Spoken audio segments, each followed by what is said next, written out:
Question है कि ozone का निर्माण कैसे होता है तथा पर्यावरण में क्षय रिक्तीकरण को समझाना है। तो पहले बात करते हैं ओजोन मंडल क्या है।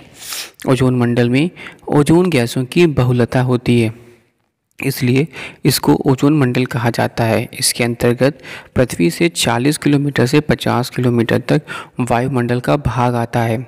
ओजोन गैस जीवमंडलीय पारिस्थितिकी तंत्र के जीवों के लिए अति महत्वपूर्ण है, क्योंकि यह गैस सारिक विकिरण की पराबैंगनी किरणों को सोख लेती है तथा भूतल तक पहुंचने नहीं देती है। इस प्रकार ओजोन गैस भूतल को अधिक गर्म होने से बचाती है। ओजोन परत पृथ्वी की प्राकृतिक छतरी है। यह छतरी पृथ्वी की सतह से 15 से 50 किलोमीटर की ऊंचाई के बीच विद्यमान रहती है। विगत कई दशकों से मनुष्यों के क्रियाकलापों के कारण इस छतरी का ह्रास हो रहा है।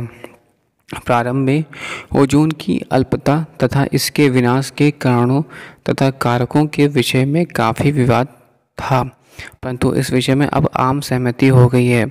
अब प्रायः सभी लोग यह मानने लगे हैं कि ओजोन की अल्पता या ह्रास के मुख्य दोषी कारक हैलोजनित गैसें हैं। इन हैलोजनित गैसों के अंतर्गत क्लोरोफ्लोरोकार्बन, हैलेंस तथा नाइट्रोजन ऑक्साइड प्रमुख हैं। ओजोन क्षय तथा ह्रास के लिए जिम्मेदार मानवजनित क्रियाविधि निम्न रूप में कार्यरत होती हैं। क्लोरोफ्लोरोकार्बन तथा हैलेन के प्रयोग से चलने वाले साधनों जैसे कि रेफ्रिजरेटर, वातानुकूलित एयर कंडीशनर, स्प्रे केन डिस्पेंसर्स आदि के क्रियाशील होने एवं उनके रखरखाव के दौरान कृत्रिम रसायनों का वायुमंडल में विमोचन होता है। प्रत्येक वर्ष बसंत ऋतु में दक्षिणी ध्रुव प्रदेश के ऊपर ओजोन परत में संयुक्त राज्य अमेरिका के आकार और एवरेस्ट पर्वत की गहराई का छिद्र दिखाई पड़ता है। उत्तरी गोलार्ध के ऊपर भी ओजोन परत में 12.20% का क्षरण पाया गया है। विश्व समुदाय ने ओजोन क्षरण के मामले को गंभीरता से लिया। इस संदर्भ में पहला अंतर्राष्ट्रीय प्रयास 1987 में किया गया, जबकि विश्व के 35 देशों ने ओजोन को नष्ट करने वाले तत्वों के उत्पादन एवं उपभोग को कम करने के लिए मैनडेटरी प्रोटोकॉल पर हस्ताक्षर किया। ओजोन परत की क्षीणता। ओजोन परत का सर्वाधिक सांद्रण समताप मंडल सरकार तल से 12 से 35 किलोमीटर की ऊंचाई के बीच पाया जाता है। इस ओजोन परत को पृथ्वी की रक्षा कवच या पृथ्वी की छाता भी कहते हैं, क्योंकि यह गैस सौरिक विकिरण की पराबैंगनी किरणों को अवशोषित कर लेती है तथा उन्हें पृथ्वी तल तक पहुंचने से रोकती है।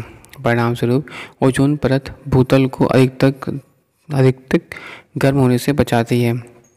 इस गैस परत के अभाव में जैवमंडल किसी भी प्रकार के जीवन संभव नहीं है, क्योंकि इस ओजोन परत के अभाव में सौरिक विकिरण की सभी पराबैंगनी किरणें भूतल तक पहुंच जाएगी, जिस कारण भूतल का तापमान इतना अधिक हो जाएगा कि जैवमंडलीय जैविक भट्टी झोंका भट्टी में बदल जाएगी, अर्थात समस्त जीव नष्ट हो जाएंगे।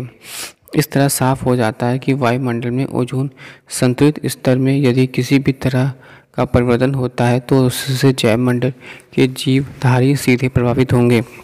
कुछ क्षेत्रों में ओजोन के सांद्रण में 100% कमी होने के कारण ओजोन पूर्णतः लुप्त हो गई, जिस कारण ओजोन रहित छोटे छोटे क्षेत्र बन गए।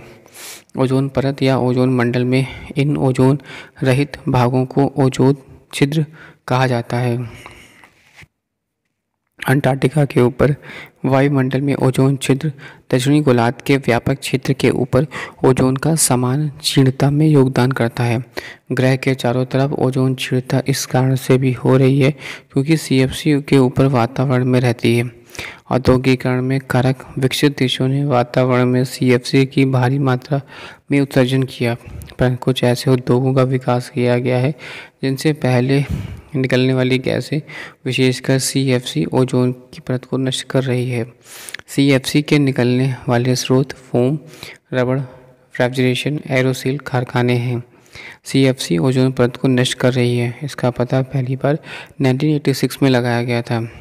हानिकारक पराबैंगनी किरणें हमारे शरीर में त्वचा कैंसर, खांसी, सीने में जलन तथा आँख में रोग उत्पन्न करती हैं। इसके दुष्प्रभाव से फसलें नष्ट हो सकती हैं। यदि इसी दर से ओजोन परत नष्ट होने लगती रही तो आगामी 40 वर्षों में धरती पर ओजोन परत में कम से कम 25% की क्षति हो सकती है।